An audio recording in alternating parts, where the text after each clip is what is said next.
और 2005 से जिस दिन से वो बिहार के मुख्यमंत्री बने, नीतीश कुमार जी ने बाबा साहेब भीमराव अंबेडकर के पल चिन्हों पर चल के समाज के हर तबके के साथ न्याय करने का काम हुआ। न्याय के साथ विकास का मतलब ये था कि समाज के हर तबके के साथ न्याय, लेकिन जो हाशिए पर हैं, जो सबसे पिछली पंक्ति में समाज में खड़े हैं, उनके लिए विशेष प्रयास किया जाए और विशेष प्रयास करके उनको समाज के मुख्य धारा में लाने का काम किया जाए। बाबा साहेब भीमराव अंबेडकर कहते थे, बाबा साहेब भीमराव अंबेडकर का मानना था कि जिस समाज का उत्थान, किसी भी समाज का उत्थान तब तक नहीं हो सकता है जब तक समाज की महिलाओं का उत्थान नहीं हो। अनुसूचित जाति को आरक्षण दिया, अति पिछड़े वर्ग को आरक्षण देने का काम किया। आज उसका परिणाम है कि लाखों की संख्या में अनुसूचित जाति के लोग और महिलाएं समाज की मुख्य धारा में आई, समाज की मुख्य धारा के साथ जुड़ने का काम उन्होंने। और इसलिए नीतीश कुमार जी ने जिले जिले में अंबेडकर छात्रावास का निर्माण कराया, जहां अनुसूचित जाति के लोग जाके रहते हैं और वहां पढ़ाई करते हैं। जो लोग आज जीभ लपलपा रहे हैं, जीव लपलपा के बिहार में शासन करने का सपना देख रहे हैं, हम उनको चुनौती देते हैं। आप में अगर साहस है तो आप बताइए कि लालू प्रसाद जी के शासनकाल में आरक्षण व्यवस्था समाप्त थी कि नहीं थी, जिसको नीतीश कुमार जी ने पुनर्जीवित करने का काम किया कि नहीं किया। आप सबको मालूम है कि बाबा साहेब भीमराव अंबेडकर भारत के संविधान के निर्माता रहे,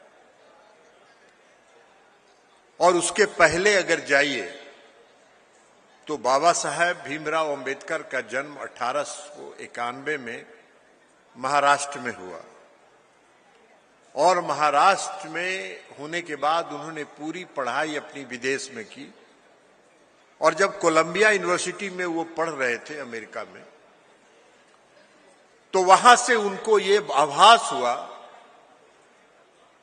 कि समाज में अनुसूचित जाति, महिला और जो हाशिए पर जो लोग हैं, जब तक उनका उत्थान नहीं होगा तब तक इस देश का निर्माण नहीं हो सकता है, स्वस्थ देश का निर्माण नहीं हो सकता। और ये बात उनके दिमाग में बैठ गया, और इसलिए जब उन्होंने संविधान का निर्माण किया, जब संविधान लिखा जा रहा था, उस समय बाबा साहब ने इन सारे प्रावधानों को संविधान में जोड़ने का काम किया। इसलिए आज हम बाबा साहब भीमराव अंबेडकर का नमन करते हैं। बाबा साहब भीमराव अंबेडकर का जन्म 14 अप्रैल 1891 में हुआ था। 14 अप्रैल कल है, लेकिन उसकी पूर्व संध्या पर आज हम यहां बापू सभागार में बापू के चरणों के नीचे बैठकर बाबा साहेब भीमराव अंबेडकर को याद कर रहे हैं, उनको श्रद्धा सुमन अर्पित कर रहे हैं। आप सब बिहार के लोग हैं, आप सभी बिहार के लोग हैं। आप सबको मालूम है कि बिहार में नीतीश कुमार जी ने नवंबर 2005 में बिहार के मुख्यमंत्री के रूप में यहां निर्वाचित हुए, और 2005 से जिस दिन से वो बिहार के मुख्यमंत्री बने, नीतीश कुमार जी ने बाबा साहेब भीमराव अंबेडकर के पल चिन्हों पर चल के समाज के हर तबके के साथ न्याय करने का काम उन्होंने किया। 2005 में जब मुख्यमंत्री नीतीश कुमार जी बिहार के मुख्यमंत्री बने, तो उन्होंने बिहार में नारा दिया, न्याय के साथ विकास। न्याय के साथ विकास का मतलब यह था कि समाज के हर तबके के साथ न्याय, लेकिन जो हाशिए पर हैं, जो सबसे पिछली पंक्ति में समाज में खड़े हैं, उनके लिए विशेष प्रयास किया जाए और विशेष प्रयास करके उनको समाज के मुख्य धारा में लाने का काम किया जाए। यह काम नीतीश कुमार जी ने 2005 में सत्ता संभालने के बाद से ही प्रारंभ किया। और आप सबको मालूम है कि 2006 से उन्होंने इस कार्यक्रम को प्रारंभ किया। 2006 से बिहार में जो बरसों से आरक्षण की व्यवस्था पंचायती राज व्यवस्था में समाप्त थी, उसको पुनर्जीवित करने का काम किया। अति पिछड़े वर्ग को, अनुसूचित जाति को और महिलाओं को आरक्षण देने के उन्होंने इसको काम को आगे बढ़ाने का काम किया। बाबा साहेब भीमराव अंबेडकर कहते थे, बाबा साहेब भीमराव अंबेडकर का मानना था कि जिस समाज का उत्थान, किसी भी समाज का उत्थान तब तक नहीं हो सकता है जब तक समाज की महिलाओं का उत्थान नहीं होता। और इसलिए नीतीश कुमार जी ने 2005 के बाद 2006 में 50% आरक्षण पंचायती राज व्यवस्था में महिलाओं के लिए उन्होंने दिया। अनुसूचित जाति को आरक्षण दिया, अति पिछड़े वर्ग को आरक्षण देने का काम किया। और आज उसका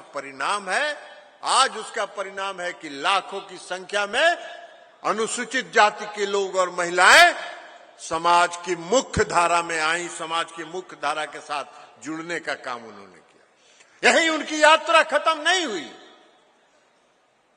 दलित महादलित आयोग बनाकर, जिसकी चर्चा रत्नेश सदा जी कर रहे थे, महादलित आयोग बनाकर महादलित वर्ग के लोगों के विशेष उत्थान के लिए उन्होंने काम करने का काम किया। जिलों में जो अनुसूचित जाति के छात्र थे, उनके पढ़ने लिखने के लिए, चूंकि मुख्यमंत्री नीतीश कुमार जी का यह मानना था कि अनुसूचित जाति के लोग गरीब हैं और वो शहरों में जाके पढ़ाई नहीं कर सकते हैं, और अगर पढ़ाई वो नहीं करेंगे तो आरक्षण का लाभ उनको नहीं मिल सकता है। और इसलिए नीतीश कुमार जी ने जिले जिले में अंबेडकर छात्रावास का निर्माण कराया, जहां अनुसूचित जाति के लोग जाके रहते हैं और वहां पढ़ाई करते हैं। अति पिछड़े वर्ग के लोगों को उन्होंने जननायक कर्पूरी ठाकुर आवास बनाने का काम किया। तो ये सारा काम नीतीश कुमार जी ने किया। अति पिछड़े वर्ग को सशक्त करने का उन्होंने काम किया, अनुसूचित जाति को सशक्त करने का काम उन्होंने किया, महिलाओं को सशक्त करने का काम उन्होंने किया। और यह काम नीतीश कुमार जी लगातार कर रहे हैं, इसलिए कि उनकी सोच यह है कि बिहार को अगर स्वस्थ बिहार बनाना है, विकसित बिहार बनाना है, बिहार को अगर आगे ले जाना है, तो समाज के हर तबके के साथ न्याय करना होगा। और यही बाबा साहेब भीमराव अंबेडकर का सपना था, जिस सपना को उन्होंने पूरा करने का काम किया, जिस सपने को उन्होंने आगे बढ़ाने का काम किया। अब आप एक बात बता दीजिए भाई, आजकल देख रहे हैं कि राजनीतिक दल के लोग, कुछ लोग हैं, 15 साल माता पिता बिहार में राज किए, 15 साल में तो उन्होंने पूरे आरक्षण व्यवस्था को समाप्त कर दिया। नीतीश कुमार जी ने तो एकल पद तक में आरक्षण दिया। लेकिन आप लोगों को मालूम है, आप लोगों को मालूम होना चाहिए, अगर नहीं है तो ये जानकारी लेके जाइए कि जब नीतीश कुमार जी ने सत्ता संभाला और उन्होंने ये सोचा, उसमें हम बिहार प्रदेश जनता दल यू के अध्यक्ष थे, नीतीश कुमार जी ने ये जब सोचा कि अनुसूचित जाति और अति पिछड़े और महिलाओं को आरक्षण देना है, समाज के मुख्य धारा में लाना है, तब मालूम हुआ कि पंचायत में आरक्षण को नहीं देना है। इसलिए पिछली सरकार, लालू प्रसाद जी की सरकार ने सुप्रीम कोर्ट में एक मुकदमा डाल के और उसको ठंडे बस्ते में डाल देने का काम किया। नीतीश कुमार जी ने कहा कि जहां संकल्प है, जहां इच्छा शक्ति है, वहां कोई रुकावट नहीं हो सकता है। और इसलिए नीतीश कुमार जी ने सुप्रीम कोर्ट से उसको वापस लिया और बिहार में नई आरक्षण व्यवस्था के साथ न्यायालय में सुप्रीम कोर्ट तक जीत हासिल किया। और जीत हासिल करने का परिणाम है कि पिछले 3 चुनाव से अनुसूचित जाति के, अति पिछड़े वर्ग के लोगों को और महिलाओं को आरक्षण की सुविधा मिल रही है। एकल पद आरक्षित है, किसी ने हस्तक्षेप करने का काम नहीं किया। हम आज इस भीम संवाद के इस मंच से जो लोग आज जीव लपलपा रहे हैं, जीव लपलपा के बिहार में शासन करने का सपना देख रहे हैं, हम उनको चुनौती देते हैं। आप में अगर साहस है तो आप बताइए कि लालू प्रसाद जी के शासनकाल में आरक्षण व्यवस्था समाप्त थी कि नहीं थी, जिसको नीतीश कुमार जी ने पुनर्जीवित करने का काम किया कि नहीं किया।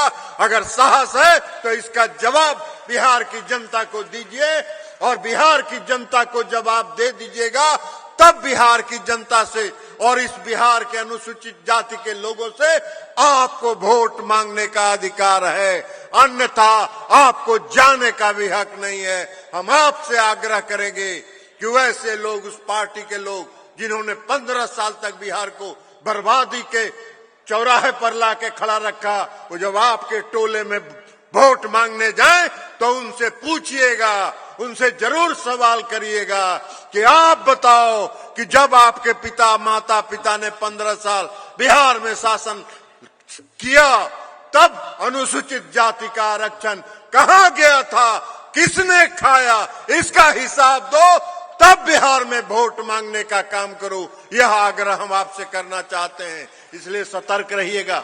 हम आपसे यही कहेंगे कि सतर्क रहिएगा, सचेत रहिएगा, सचेत रहिएगा, सतर्क रहिएगा। बिहार में फिर से लोग जीव लपलपा रहे हैं, जीव लपलपा के मुंगेरी लाल का हसीन सपना देख रहे हैं कि फिर से सत्ता उनके हाथ में आए। ऐसे लोगों को, ऐसे लोगों के सपने को चकनाचूर करने का काम करिएगा और बिहार में फिर से एनडीए की सरकार बनाने का काम करिएगा। यही आग्रह और विनती करते हुए हम अपनी बात समाप्त करते हैं। बहुत बहुत धन्यवाद।